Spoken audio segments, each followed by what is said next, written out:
Hi, I'm Jagruti here at Little Dreams Consulting. So I've just come on to give you a few hints and tips to make bedtime a relaxing time of the day, something that we're not dreading and something that we actually enjoy to do. So bedtime can cause a lot of anxiety for both little ones and also parents as well. So there's lots of ways that we can make bedtime something that we're looking forward to or something that doesn't have to be that way. So a few things that we could start off by doing would be having that one-to-one time with your little ones. So spending a bit of time together just with no distractions at all. So no telephones, no TVs on, no iPads, laptops, etc. around.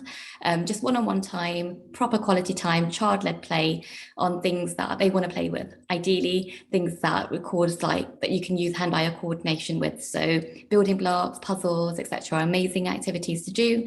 Things with flashy lights and I don't know, loud noises are probably not so great just before bedtime. But yes, definitely a little bit of one-to-one time, just the two of you, or a parent and carer and the little ones, etc., would be amazing to start bedtime off in a sort of calming way. Secondly, you might want to add in some kind of, if the little ones are a little bit older, so they've been at school, etc., to had some time in to talk to them about any concerns or any worries they might have, something that might have happened at school, for example. Ideally, you don't want to kind of have that as an interview type situation, but more around when you're having the activity or when they're having a snack, just to give them a chance to get everything off their chest. So when they go to bed, they're feeling very calm and they're not worried about anything that's happened throughout the day, that they've had a chance to really talk it through with someone, whatever it might be. So that would be a nice sort of way to kind of reduce any of that anxiety at bedtime as well. Physical activity, so we say lots of physical activity during the day, but not just before bedtime or around the hour running up to bedtime either. This is just because it can increase adrenaline levels in the body, which make it much, much harder for us to go to sleep because we're very hyper, very excited. The body's trying to calm down and that adrenaline just does not help. So ideally, lots and lots of energy and like exercise, etc. during the daytime, but at bedtime, we want to have sort of calming activities, very relaxation type things. To help with that, you could add in a few things like some relaxation activities or meditation, for example.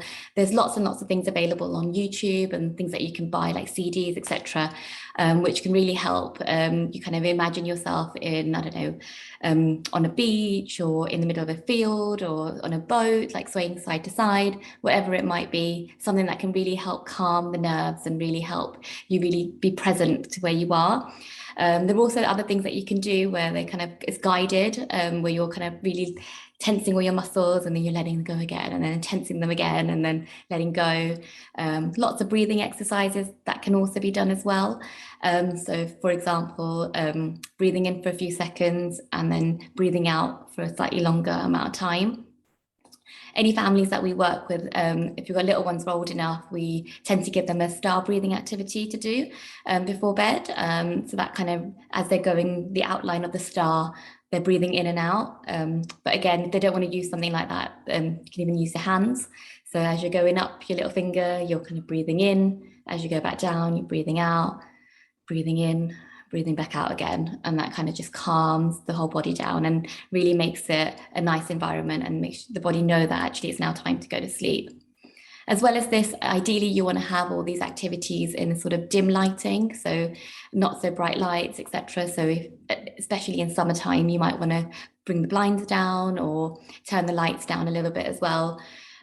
Just because this can help melatonin being produced, and melatonin is our sleepy hormone, so we want lots and lots of that to be produced, especially around bedtime as well. So it just makes it a little bit easier to drift off to sleep as well. A few other things that you could try or adding in would be some massages. So there's something called storytime massage, which you can find and kind of just something that you can follow as you're going along, or even just doing sort of hand massages, foot massages, something like that. It's really nice sort of bonding activity. So little one can give you a hand massage and you can do the same back kind of thing. Those can be quite helpful as well, just to kind of unwind completely just before bedtime.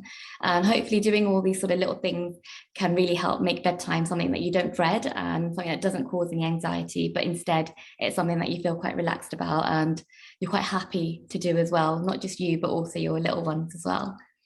When we work with families, we always try and incorporate some kind of relaxation time or something within the sort of bedtime routine. And we also really help just kind of with bedtime routines as well. So definitely, if there's something that you're worried about or something you wanted to add in or you didn't know how, get in touch with us. Otherwise, feel free to subscribe and so you can get so many more hints from us as well. That's great. Thank you. I hope it helps.